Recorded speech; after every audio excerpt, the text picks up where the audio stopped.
राज्याचा कारभार ज्या मंत्रालयातून हाकला जातो त्या मंत्रालयात गुरुवारी एका गाडीची दिवसभर चर्चा होती। कारण मंत्रालय प्रवेशाचे सगळे नियम डावलून या गाडीला आत प्रवेश दिल्याची माहिती मिळते।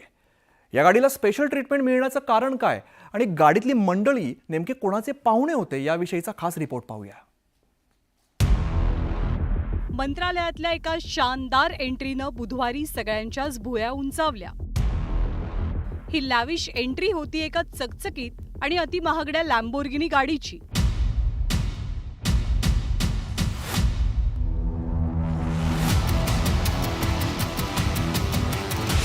झापूक झुपूक वेगानं ही गाडी मंत्रालयात शिरली आणि कुजबुज रंगली। या ब्लॅक ब्युटीनं मोठ्या ऐटीत मंत्रालयात प्रवेश केला। मंत्रालयात जिथे सर्वसामान्यांसाठी सुरक्षेचं अभेद्य कवच असतं, तिथे या लॅम्बोर्गिनीला मात्र VIP एंट्री मिळाली।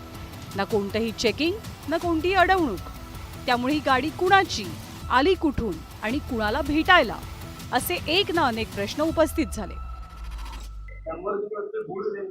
ते गुड आहे, धूमकेतूप्रमाणे ती उगवली आणि निघून गेली। तुम्ही त्याचा शोध घेतला पाहिजे, नाहीतर आम्ही शोधण्याच्या प्रयत्नामध्ये आहोत। आमच्या हातामध्ये काही गोष्टी लागलेल्या आहेत, एवढंच सांगेन। या आलिशान गाडीतली मंडळी राज्याचे जलसंपदा मंत्री राधाकृष्ण विखे पाटलांना भेटायला आल्याची माहिती मिळतेय। या गाडीच्या काचा गडद काळ्या रंगाच्या असल्यानं गाडीत प्रवासी कोण याची ठोस माहिती मात्र उपलब्ध नाहीये। खरं तर मुंबई पोलिसांच्या नियमानुसार गाडीवर फिल्मिंग करण्यास मनाई असताना सुद्धा ही काळ्या काचांची गाडी विना कारवाई मंत्रालयात जाऊन धडकली कशी, याबद्दलही आश्चर्य व्यक्त होत आहे। स्कायलाइन कमिशन ट्रस्टची ही गाडी मंत्रालयात आवारात नेमकं कोणासाठी आली होती, कोणाला भेटण्यासाठी या गाडीचा मालक गेला, यासोबतच या गाडीला आत येण्याची परवानगी कोणी दिली, या सगळ्या गोष्टींवरून आता चांगलंच राजकारण तापलंय।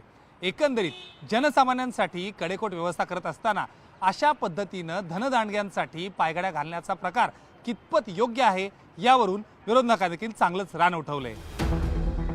मंत्रालयातल्या ज्या ठिकाणी ही गाडी जाऊन उभी राहिली तिथे फक्त मंत्र्यांच्या गाड्या येण्याची परवानगी आहे। मुख्यमंत्री आणि इतर मंत्र्यांच्या गाड्यांना मंत्रालयात प्रवेशासाठी एक विशिष्ट स्टिकर दिलेला असतो। सर्वसामान्यांना तर विशेष पास असल्याशिवाय मंत्रालयाचे दरवाजे उघडत सुद्धा नाहीत। बुधवारी मंत्रालयात आलेल्या गाडीची ना तपासणी झाली होती, ना कोणताही पास मिळाला होता अशी माहिती आहे। त्यामुळे मंत्रालयातले नियम नेमके कुणाच्या एंट्रीसाठी डावलले गेले याची सध्या जोरदार चर्चा आहे। राहुल जोरीसह ब्युरो रिपोर्ट, न्यूज 18 लोकमत।